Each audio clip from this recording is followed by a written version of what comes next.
যি কাৰণতে নহওক তাই কিন্তু এতিয়াও মাকৰ ঘৰতে আছে আৰু কেতিয়াবা যাব পাৰিবনে নাই তাৰো কোনো নিশ্চয়তা নাই ইয়াতকৈ ডাঙৰ শাস্তি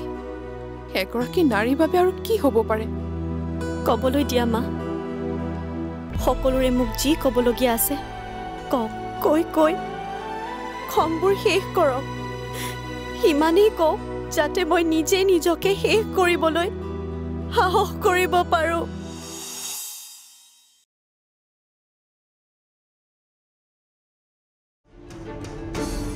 মোৰ এনেকুৱা লাগিছে তেজপুৰলৈ যোৱাৰ বাবে অনুৰাগৰ মনটো সলনি হৈ পৰিব অন্তৰাক লগ পোৱাৰ বাবে অনুৰাগে তাৰ সিদ্ধান্ত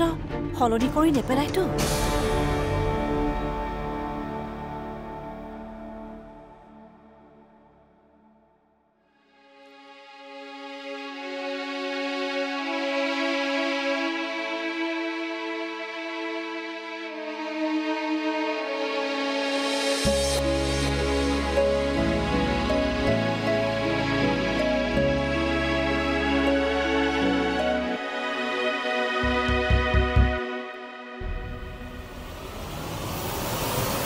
মা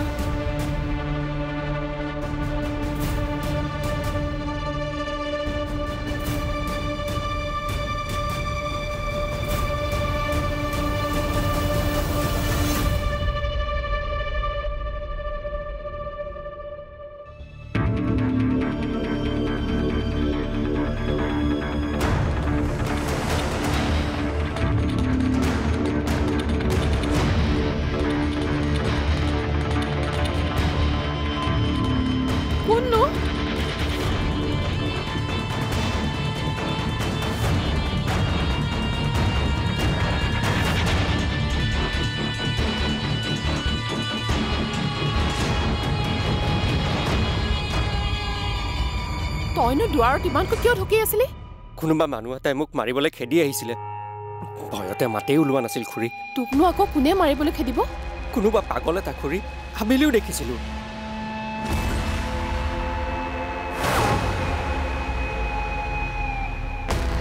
খুৰীয়ে বাৰাণ্ডাত টোপনি যোৱা কথাটো নুসুধিলে হ'ল আৰু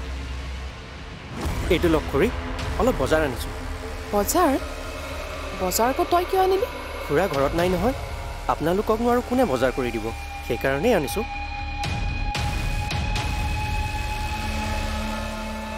খুৰী এতিয়া পিছে কি হ'ব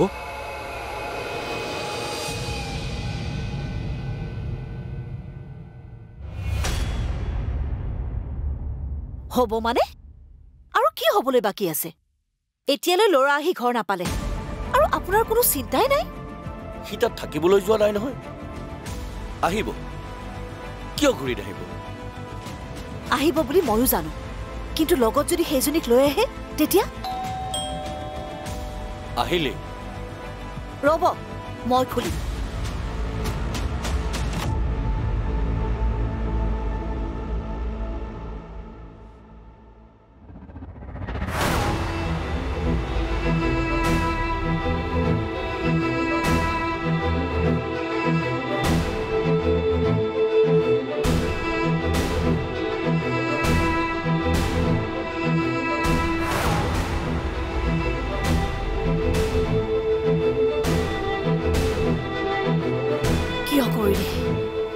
কিয় কৰিলি এনেকুৱা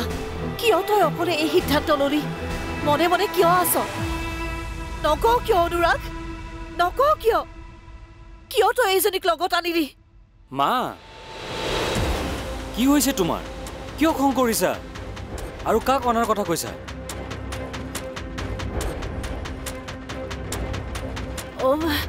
অন্তৰাও আহিছিল তোৰ লগত কি কি কৈছা তুমি এইবোৰ চিন্তাতে মাৰৰ ভ্ৰম হৈছিল